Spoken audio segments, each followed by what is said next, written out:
নবীজিকে চতুর্দিকে ঘেরাও করে রেখেছে। আমার ভাইরা সাহাবীরা নিজের জীবনের চাইতে আল্লাহ নবীকে ভালোবাসে, দুষ্ট কাফেররা ঘেরাও করেছে।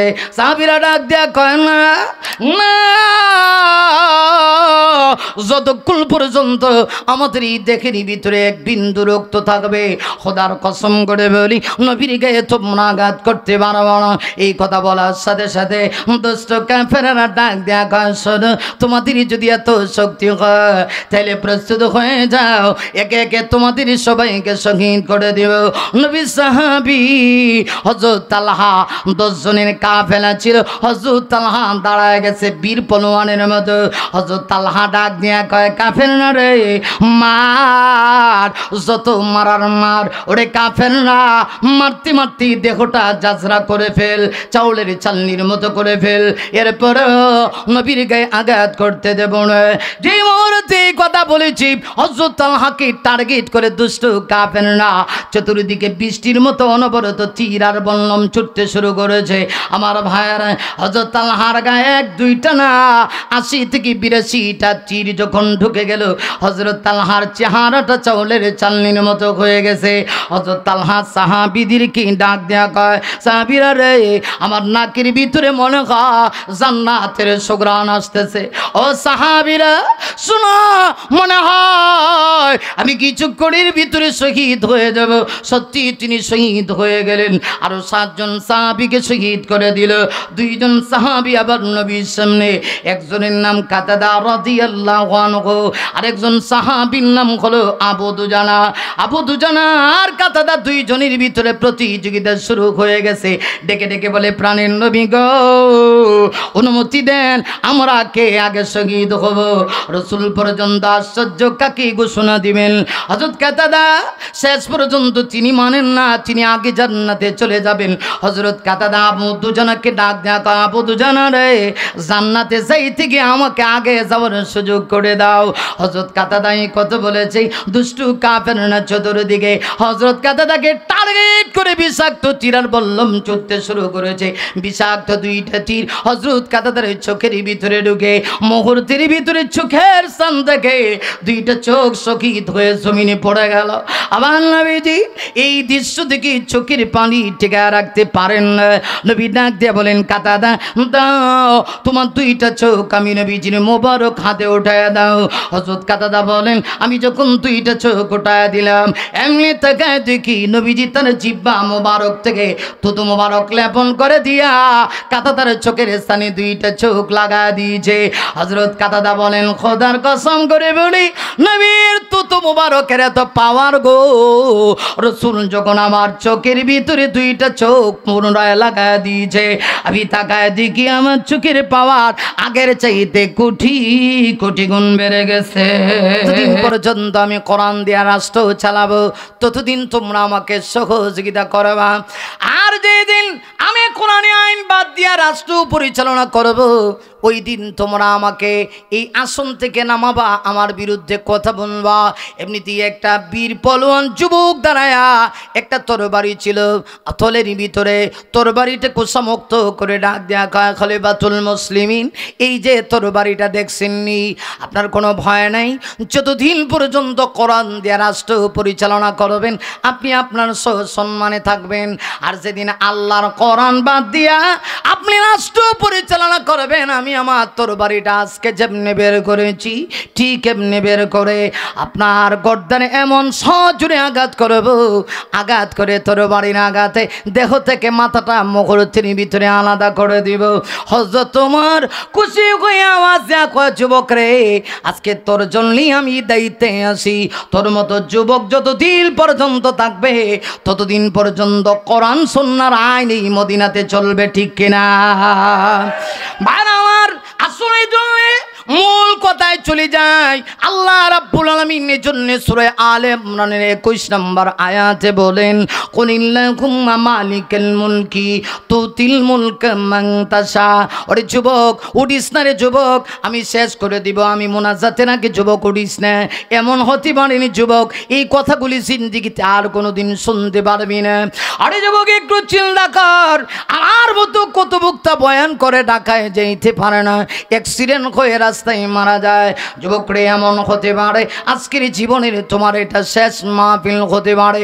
মোনাজাত দিয়া যদি মা বাবার কথা স্মরণ করে তুই পুরো চোখের পানি ছেড়ে দিতে পারো, আল্লাহর কসম এই চোখের পানি জমিনে পড়ার আগে আগেই মহান আল্লাহ তোমাকে মাফ করে দিবে। এই জন্য বলছিলাম আল্লাহ ডাক দেয়া কয় নবী গো, আল্লাহুম্মা মালিকাল মুলক, জানায়া দেন আমি আল্লাহ রাজত্বের রাজাদিরাজ, তুতিল মুলকা মান তাশা, আমি যাকে চাই তাকে রাজত্ব দিই। ভাইরা আমার, অপ্রাসঙ্গিক অনেক কথা বলেছি, এবার শুধু 5 মিনিটের শানের জুলটা বলতে চাই। এই আয়াতটা আরো সহজ করে তাফসীর বুঝে আসবে। আমার ভাইরা আপনারা জানেন বিশ্ব নবীজি একটা সময় জন্মভূমি মক্কা ছেড়ে মদিনায় চলে গেলেন রাহমাতুল লিল আলামিন। মদিনায় যাওয়ার পরে সর্বপ্রথম একটা যুদ্ধ হয়েছে, যুদ্ধের নাম বদরের যুদ্ধ। ভাইরা আমার, বদরের যুদ্ধে মুসলমানদের বিজয়, বাতিলদের পরাজয়। আমার ভাইরা, মার্কা মারা 70 জন বেঈমান কাফের বদরের যুদ্ধে জাহান্নামের টিকিট নিয়ে দুনিয়া থেকে বিদায় নিয়ে গেল। আবু জাহেল সহ সঙ্গপঙ্গরা বিদায় নিয়ে গেল। বদরের যুদ্ধের ঠিক 1 বছর পরে একটা যুদ্ধ হয়েছে, যুদ্ধের নাম হলো উহুদের যুদ্ধ।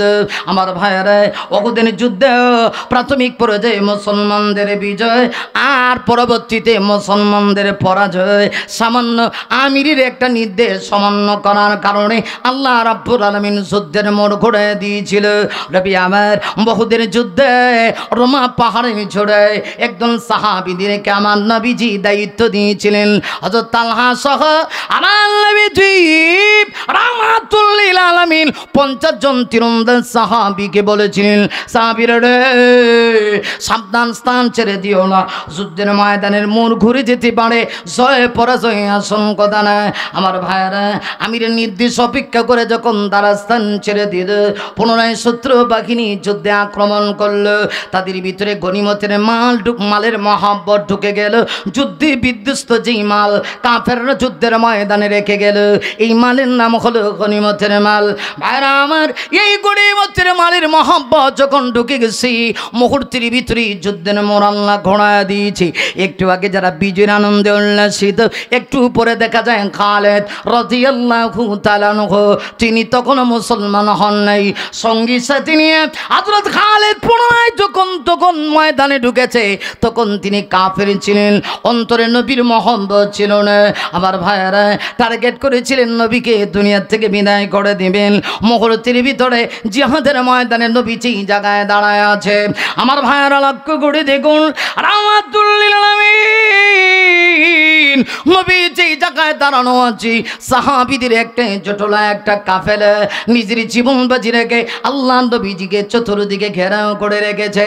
আমার ভাইয়েরা, সাহাবীরা নিজের জীবনের চাইতে আল্লাহ নবীকে ভালোবাসে, দুষ্ট কাফেররা ঘেরাও করেছে। সাহাবীরা ডাক দেয়া কয় না, না, যতক্ষণ পর্যন্ত আমাদের এই দেহের ভিতরে এক বিন্দু রক্ত থাকবে, খোদার কসম করে বলি নবীর গায়ে তোমরা আঘাত করতে পারবে না। এই কথা বলার সাথে সাথে দুষ্ট কাফেররা ডাক দেয়া কয়, শোনো, তোমাদের যদি এত শক্তি হয় তাহলে প্রস্তুত হয়ে যাও, একে একে তোমাদের সবাইকে শহীদ করে দেব। নবী সাহাবী হযরত তালহা 10 জনের কাফেলা ছিল, হযরত তালহা দাঁড়ায় গেছে বীর পলোয়ানের মতো।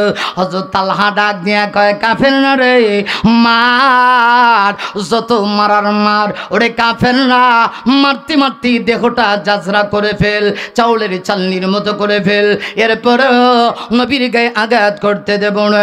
যে মুহূর্তে কথা বলেছি, হযরত তালহাকে টার্গেট করে দুষ্ট কাফেররা চতুর্দিকে বৃষ্টির মতো অনবরত তীর আর বল্লম ছুটতে শুরু করেছে। আমার ভাইয়েরা, হযরত তালহার গায়ে 1-2টা না 80 থেকে 82টা তীর যখন ঢুকে গেল, হযরত তালহার চেহারাটা চাউলের চালনির মতো হয়ে গেছে। হযরত তালহা সাহাবীদেরকে ডাক দেয়া কয়, সাহাবীরা রে, আমার নাকের ভিতরে মনে হয় জান্নাতের সুঘ্রাণ আসতেছে।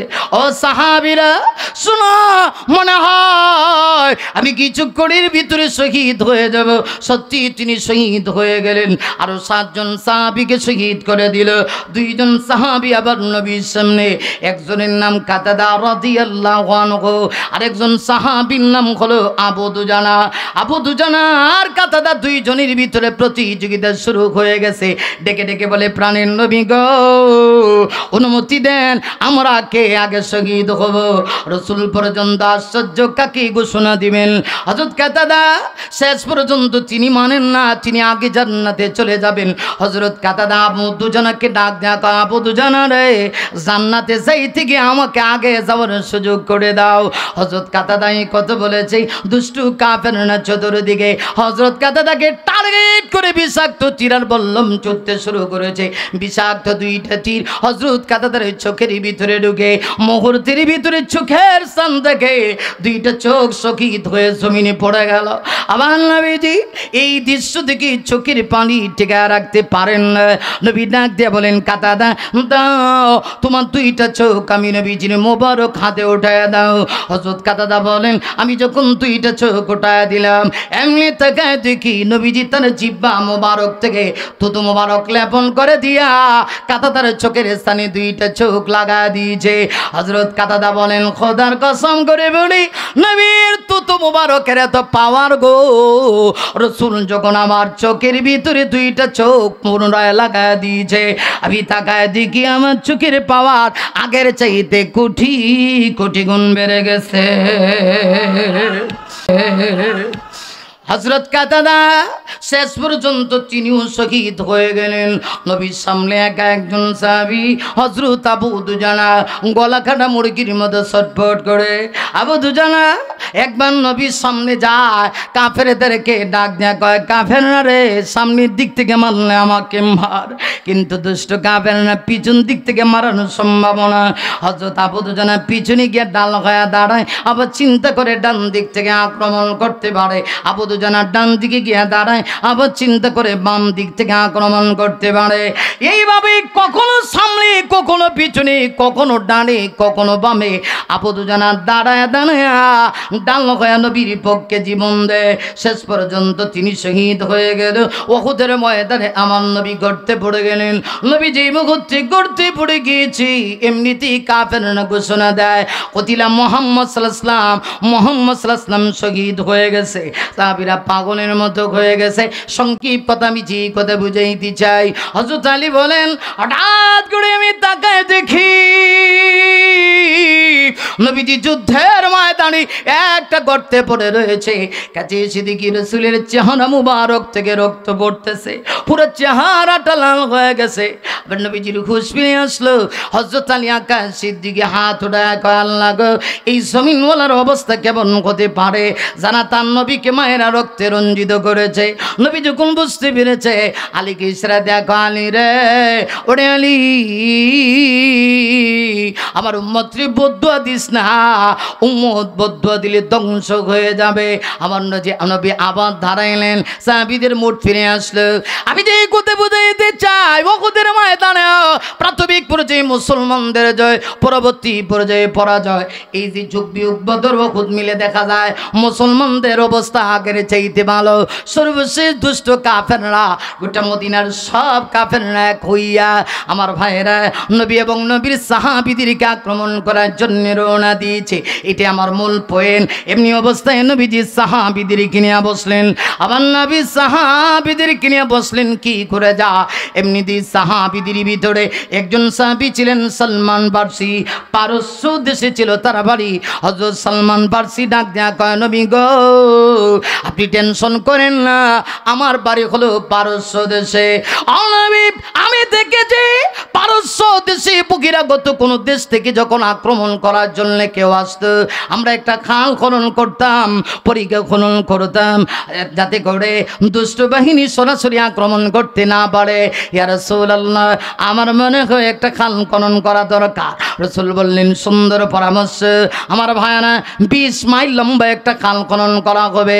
নবীজি 10-7 জায়গায় 40 জন সাহাবীদেরকে দিলেন মাটি সরানোর জন্য।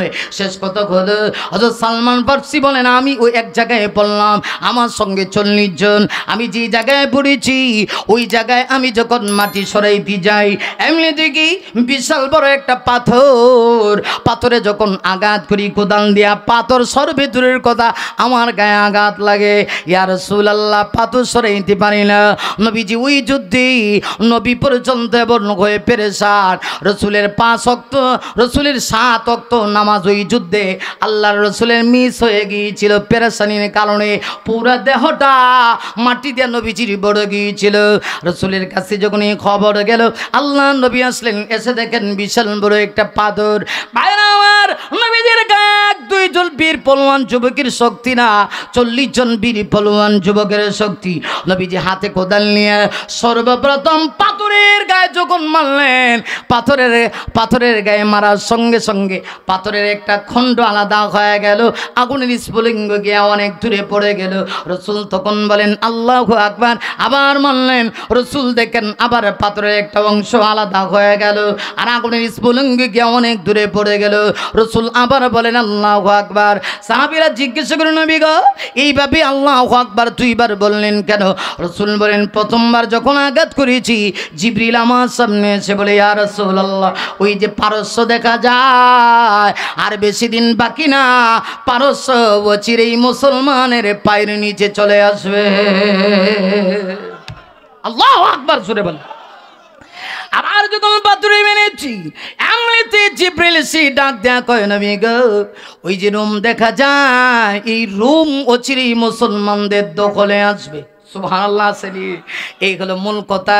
এমনিতেই দুষ্ট কাফেররা কয় মোহাম্মদ কয় কি দেখছো নি 3 বেলা খাইতারে না, গায়ে কাপড় নাই, রুমার পারস্য নাকি বিজয় করব।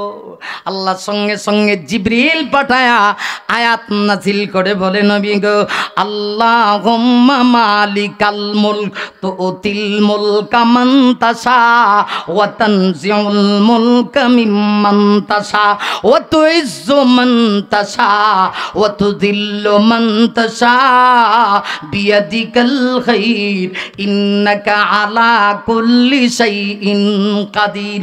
ও নবী জানায়া দেন আমি আল্লাহ হলাম সর্বভৌমত্বের মালিক, গোটা পৃথিবীর 1 ইঞ্চি জমিনের মালিক কোনো কুলাঙ্গার না, আমি আল্লাহ।